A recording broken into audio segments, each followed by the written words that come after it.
There we go. Good morning, Mark. How are you? I'm well, Jeff. How are you? Good, thanks. Good. We had a little bit of an intro, so why don't we dive right in and tell me a little bit about what you're doing lately? So we've developed out of Union Resolute, a company that my partners and I founded about 8 years ago. We developed a new product and a new company now. We spun out called Sine, which is email, LinkedIn, and call scripting generation using AI. All of them unique to the recipient or to the user. How does that work?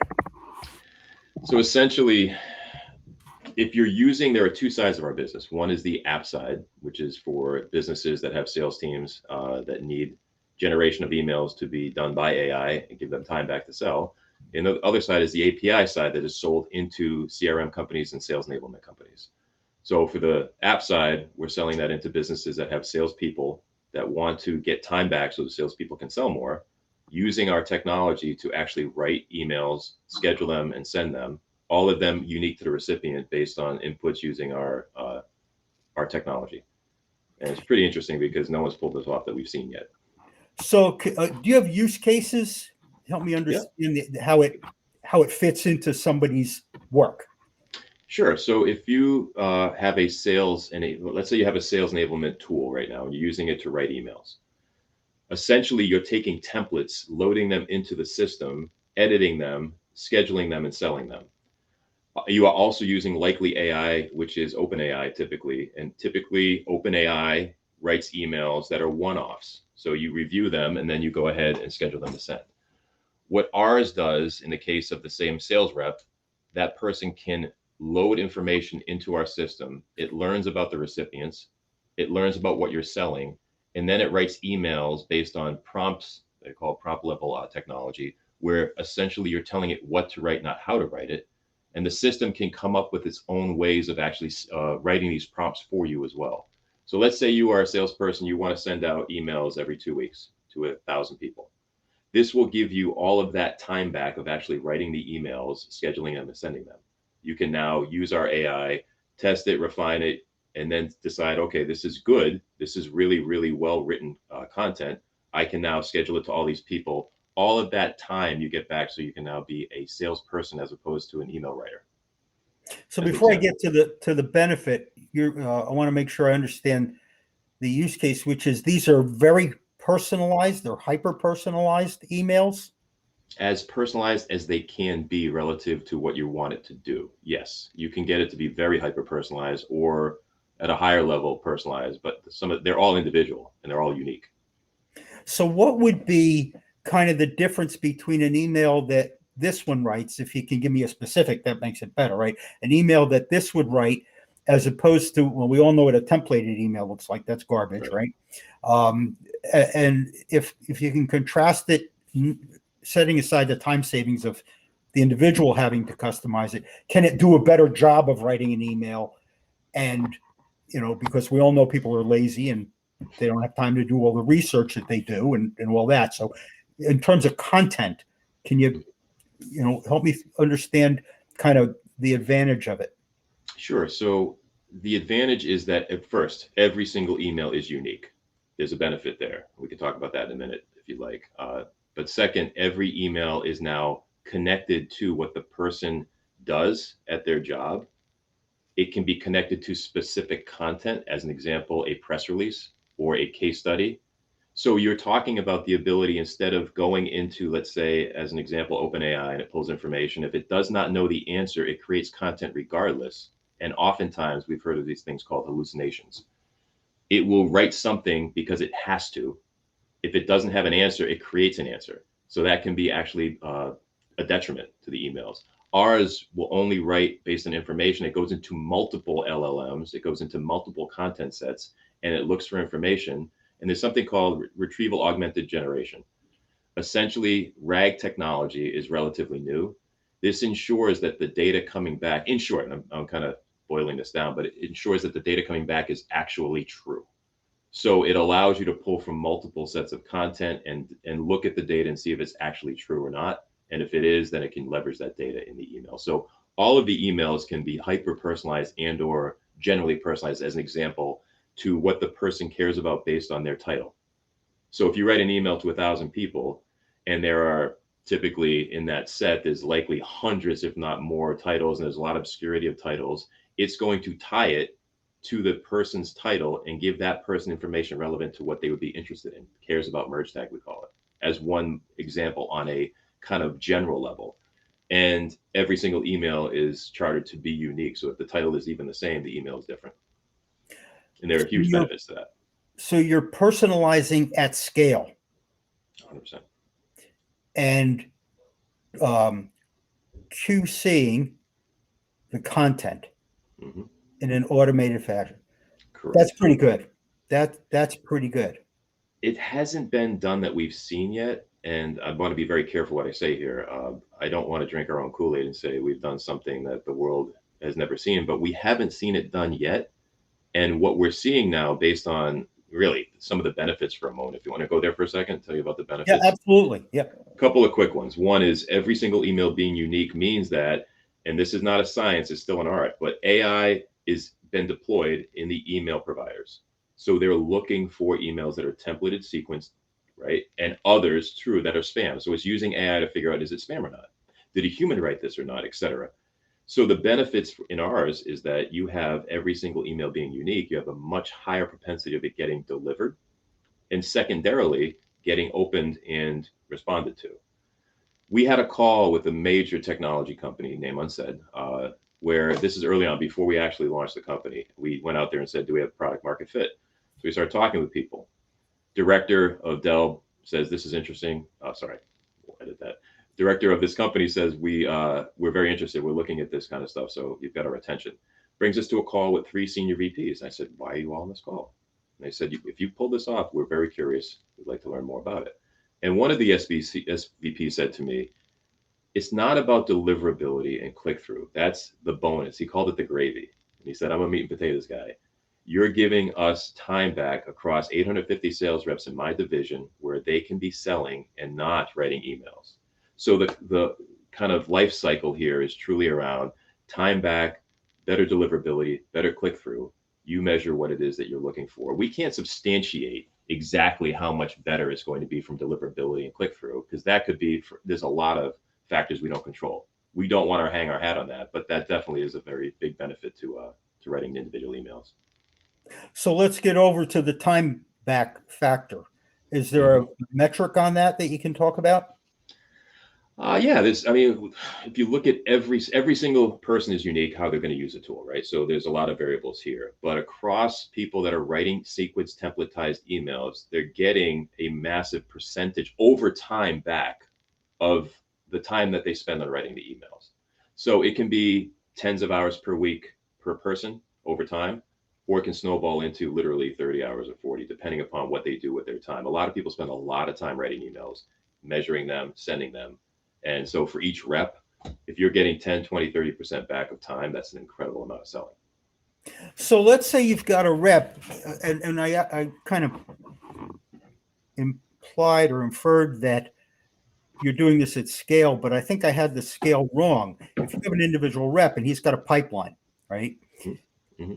He might have 5 prospects in his pipeline. He may have 500 prospects in his pipeline. Right. So he's got 5. Your solution still saves him time on those 5, right? So it's not like he had 5 and now he can do 500 because of that. Right. Right. That's not the limiting factor. The limiting factor is how much mental energy and research the guy has to do to write an intelligent email to those 5 people, right? Correct. And Correct. That's how you can get that.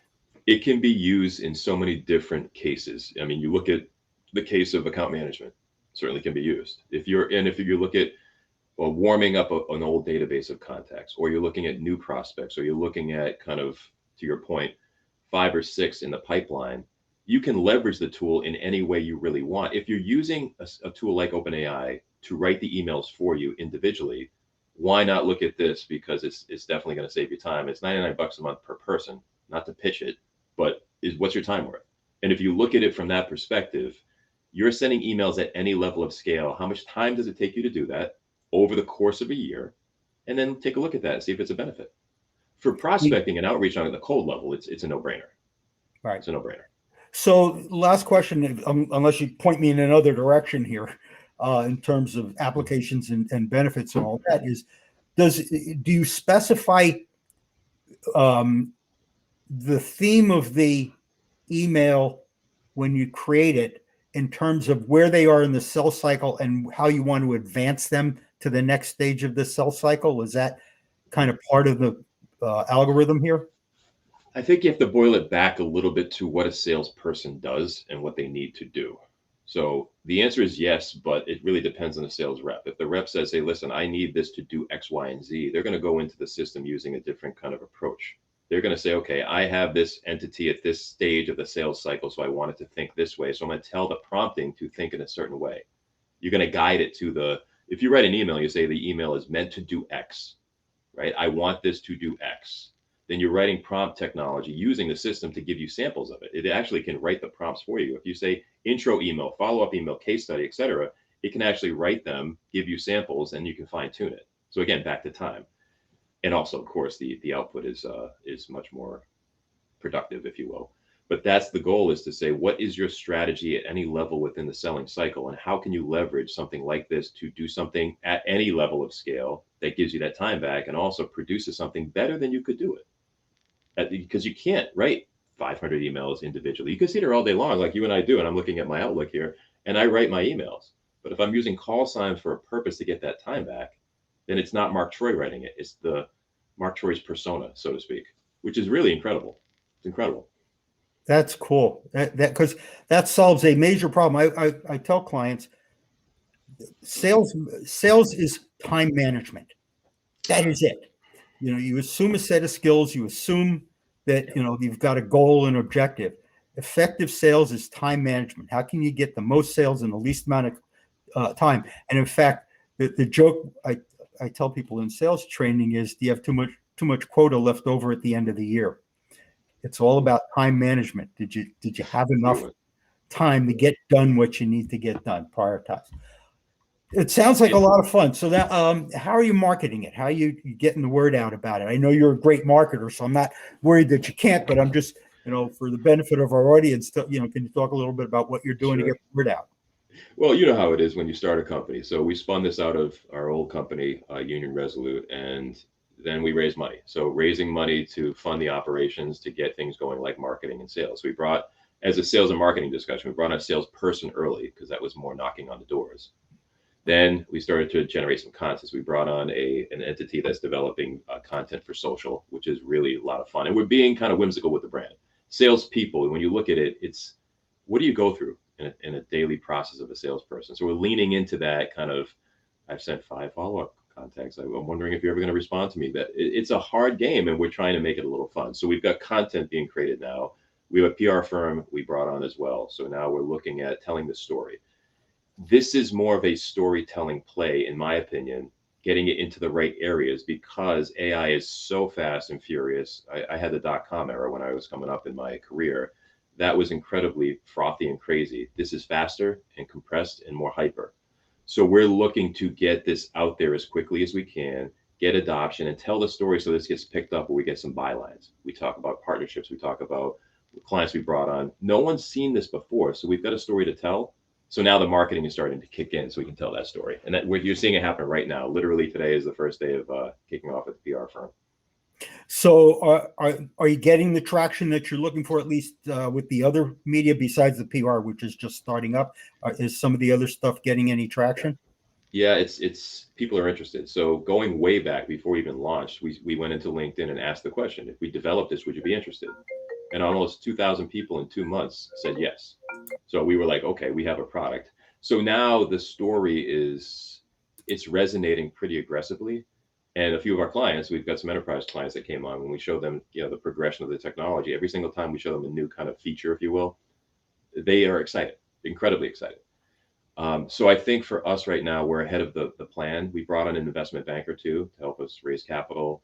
And now we're getting conversations with a lot of sales enablement and CRM companies faster than we thought we would, relative to even M&A discussions. So it's an interesting time. It's AI is something I've never seen before like this in growing a business. It's incredible. So any areas where you think there are issues barriers to success? Yeah, I think the barriers to success are really first and foremost on getting the story out there in the right place. So you got to find the place where people want to hear about this. This is engineering level in some respects. This is product level. We're not talking about just the end user as the sales rep. That's sales 101. We go directly to the customer and they go, yes, I like it. Great. They come on.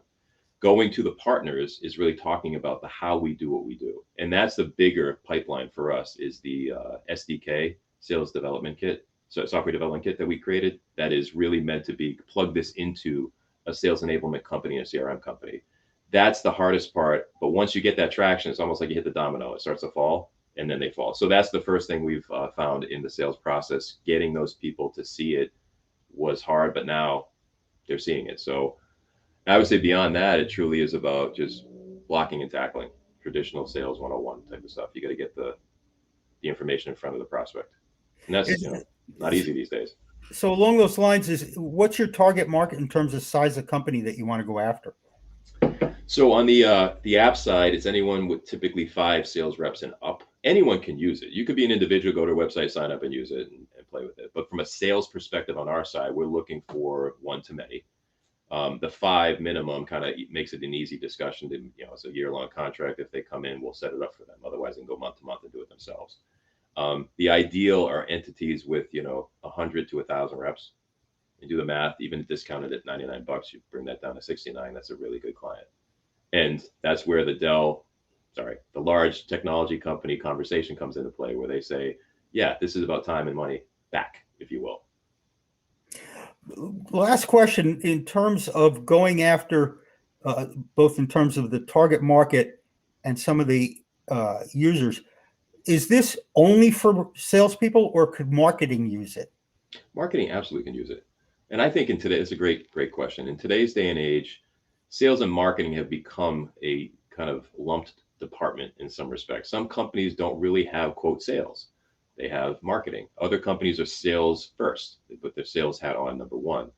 At the end of the day, if you're writing emails to a prospect, an existing customer, let's say you're even, fundraising as an example. This is meant to help you give that time back so you can get these emails written and get them done at scale. So any kind of person that's writing emails and sending them absolutely can use this. It's not a CRM tool and it's not a marketing automation tool, though. It is a content creation and sending tool. Well, what I heard, one of the things you say was that you have a solution for the hallucination problem. Yeah. And if you can do that, so you don't get garbage in, garbage out, and you can, frankly, most people didn't do well in English in college, right? They're not they don't work to write and they don't sell to write. They work to make money and they sell to make money. And so if you've taken that skill set of research, content creation, articulation, and made it in something of an automated fashion, even if you give somebody a first draft, you're probably way ahead of the game for most companies and most people. Yes. So, yes. Cool. Well, I wish you good luck with it. It sounds like a lot of fun. And if there's anything you need, let me know. I appreciate the time as always, and I certainly will. Talk to you soon. Thank you.